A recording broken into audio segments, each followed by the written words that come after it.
This is why you're not getting rich as a travel advisor. I am Rachel Kay, the host of Travel Agency in a Year, and it's day 94. We're going to talk about maybe why you don't have the right mindset, and today and tomorrow are going to be some tools you can use, really easy practices that you can implement that may or may not completely change your life. It will change your life if you follow it, trust me. All right. Do you have even a solid definition of what quote unquote rich means to you?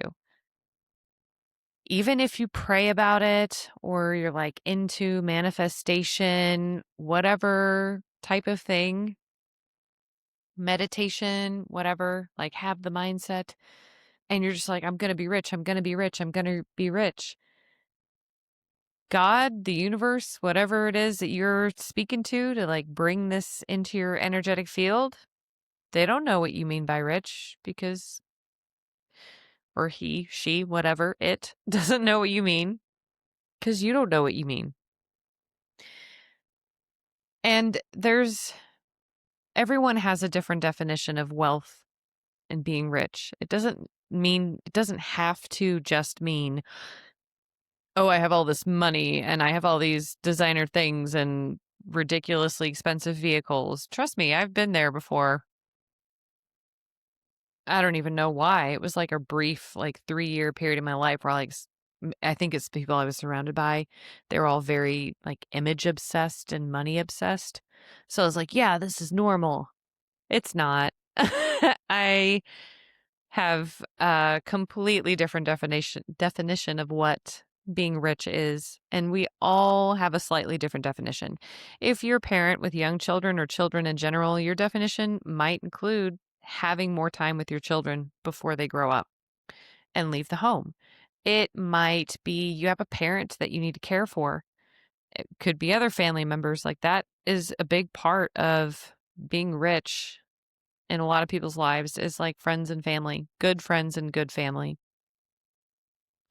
It could be like, I want to have this much money in the bank. I want to drive this vehicle that's like $70,000. I want to have these luxury clothes. I want to go on all these trips. I must fly first class air on every single flight because I'm that special and important.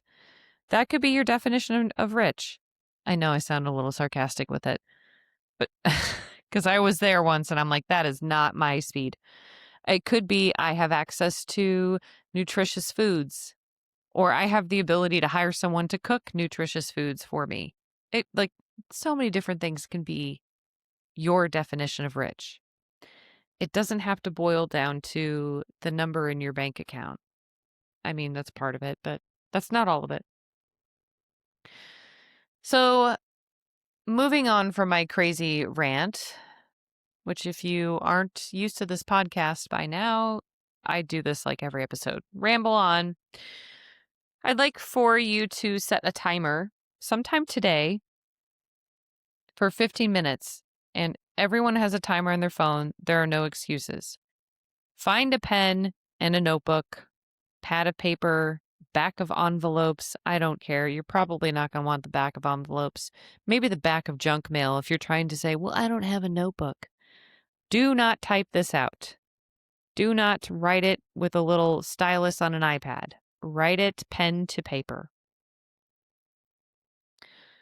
I want you to take that 15 minutes and write down what I'll call this person Rich Rachel because I don't know your name. My name's Rachel, so Rich Rachel. Write down what Rich Rachel, ugh, that sounds weird, looks and feels like because you don't know where you're going if you don't know how to get there.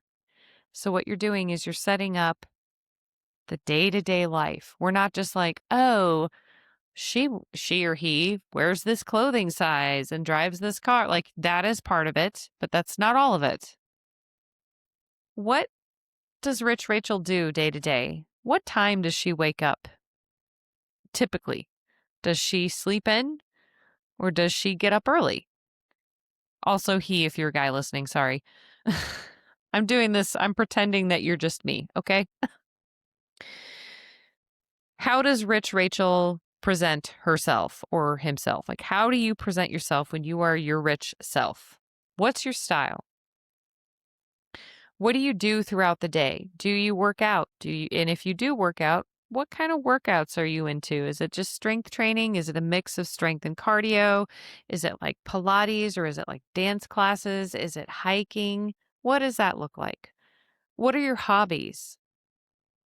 And you're probably like, hobbies? I don't have time for hobbies. Well, Rich you does and should. What does their spiritual or faith life look like? What type of shoes? What do they eat for breakfast? Or what do you eat for breakfast when you're rich? Lunch and dinner. Do you go to the movies? Do you go to the movies once a week? Do you go out to eat once a week? Um, where do you like to shop? Everything. How would you handle stress? Any kind of stress coming at you if you knew you had X amount of money in your bank account? Because that's like the first part is like, oh, I'm rich. I have all this money. You got to start from there. So you have to just think of like who you are without the worry of generating revenue because you're already doing it. How often do you work? What hours do you typically work? How do you work? Do you have people working under you? What does that look like? This isn't going to be like totally accurate, but I want you to just like 15 minutes really not dream and make up stuff and be like, I fly my private jet to Walmart and then I take the environmental tax credit for reasons. I'm just making jokes about all the billionaires that are like, save the world. I'm going to take my private jet everywhere. I'm not talking like that. I'm talking like really sit down, realistically, get in touch with yourself, like connect and think about how your day would go if you had unlimited money and or zero worries about any finances. Like take that out of the equation. How would you live your life if everything was just free or you had unlimited funds? Okay. Once you have that all written down, I want you to compare the daily activities to your real day-to-day life. What's the gap? I can almost guarantee you in your dream wealthy life, you didn't write down doom scroll on social media for 4 hours a day. That's what I would do. That's like probably the last thing on your mind. But I bet you if you really think about your day to day, there's a chance that you are doing that. I think that it is, you know how they were like, oh, smoking's the number one killer and then being sedentary and sitting's the new smoking. I think social media is going to be the new sitting. Probably in the next 10 years. It's fun. It's not that fun to sit, but it's fun, but too much of it can be bad. I can guarantee you that Rich You isn't cutting people off in traffic and getting road rage because you're not worried about getting there specifically exactly on time. If you're late, you're late. If you're early, great. I bet you that the rich version of you isn't like constantly going through and getting fast food or thinking about junk food is like just getting food in your belly. I almost guarantee you that the rich version of you spends more time outdoors than you do right now and has far more responsibilities too. Think about that. Weird.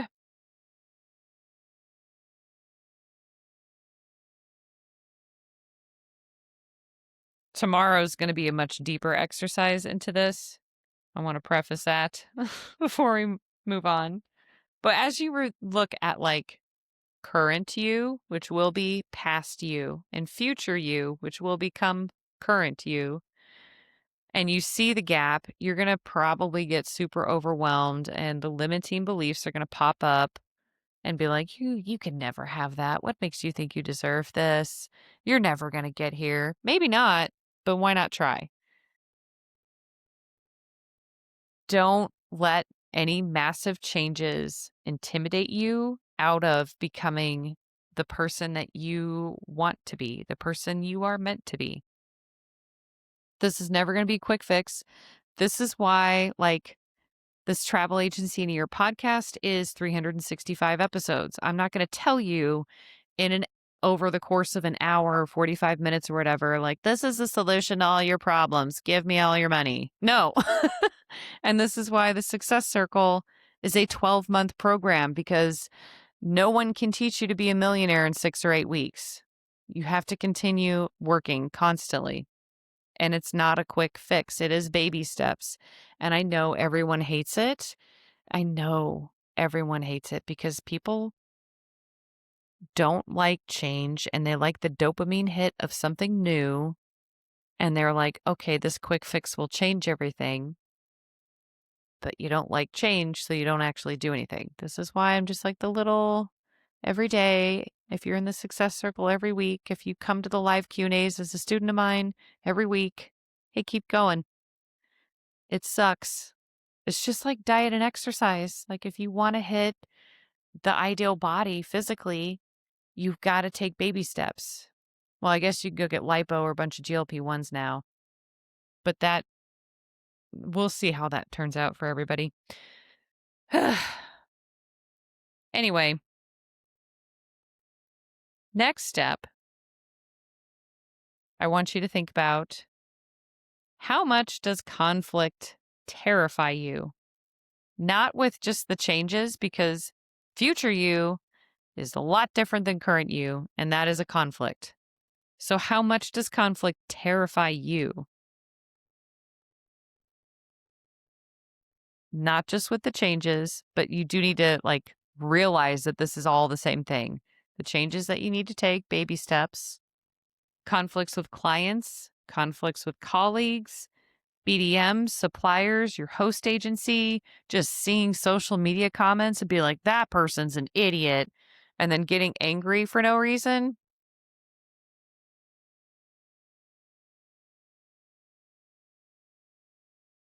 Does this type of thing cause emotional spiraling for you? Like, me suddenly getting angry, like, what an idiot. I'm going to write the meanest thing. First of all, that's a time suck. Secondly, it's an energy suck. Thirdly, it's putting you at a lower vibration to get, like, angry or annoyed or frustrated. Are you over explaining yourself when there's conflict?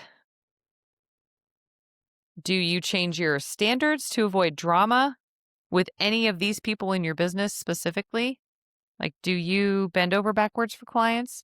Do you silently disagree with colleagues but agree with them to their face because you don't want to hurt their feelings? We're adults here. Feelings will get hurt. They can choose to be grown-ups about it, or they cannot. Say, most BDMs are probably going to be adults about it. You know what I mean? Your host agency, so on and so forth. Think about all of that, because you're going to have to be able to manage conflict.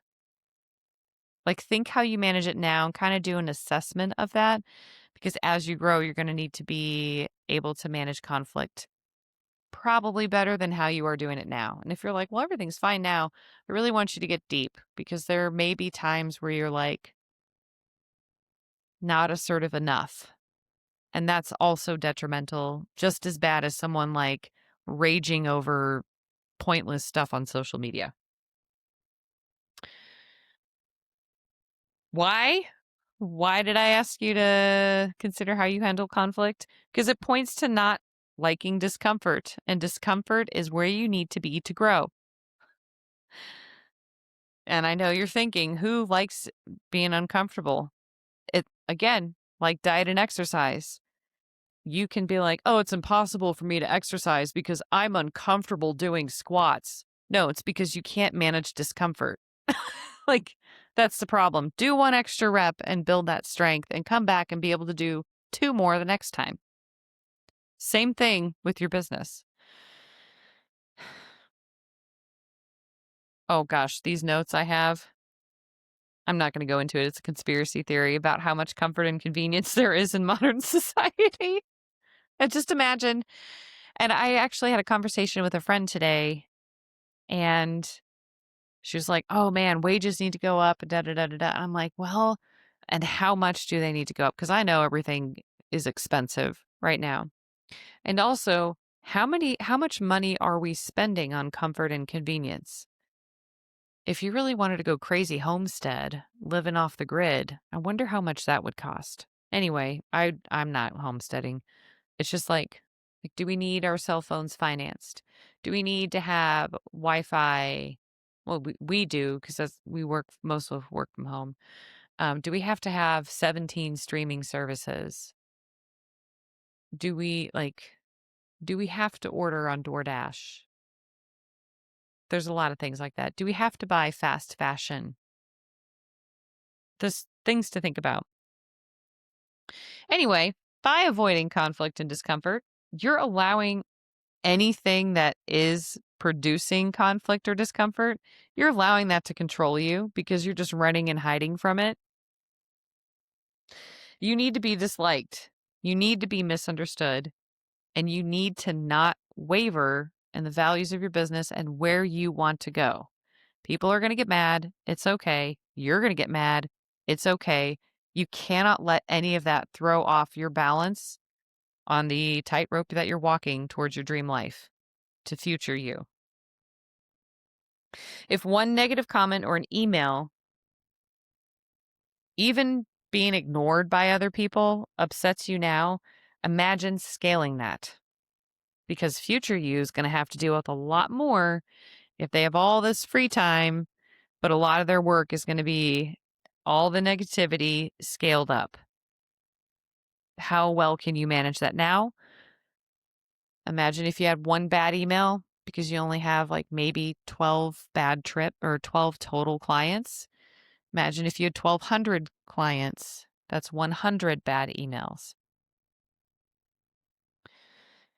If you cannot handle it emotionally now, then you are in an energetic mismatch for future you. Okay. So I would say just give yourself like 5 seconds to kind of feel the feelings. And if you need to take a break from an email or something like that, that's like negative, you can always just walk away, go outside, take a walk. Being outside and moving your body are like the best things for your mental health, and they're free. And then come back after 15 minutes and see if you're still reacting or if you're able to respond. And if not, then just give it some more time. Um, and learn to increase your capacity to be uncomfortable. Because you're going to run into more problems and issues like as you grow in your leadership, even if it's just you, but as you grow in your leadership as a travel advisor, you're going to have more discomfort and more conflict. And how are you going to manage that? And if you are not capable of managing that, even if you're making a lot of money at that point, or you are right now, but you run into some like conflicts that you are having a hard time managing, um, it's going to take a dip energetically, and money and energy are very closely related. So be careful. Remember, my crappy notes. Remember, there is no failure, only feedback. Keep that in mind. The next time someone's like, "You're the worst and ruined my life," you're like, "What do you mean nobody says that to me?" I don't know. I had somebody saying that to me. I think I mentioned this in yesterday's episode. A wedding guest who tried to blame me for an email where it's like, "No, we can't do that." 3 months prior. And then it's like, ruin my trip. And I'm like, you knew this 3 months ago and you tried to con everyone. So it'll happen. Anyway, tomorrow is going to be a much more in-depth annual plan. Oh, one last thing. When you write that out, if you really want it to become, real quick, I want you to read it out loud every single day. Keep it like by your nightstand or somewhere first thing in the morning and read it all out loud. And I'll explain why in tomorrow's episode. Have a good day.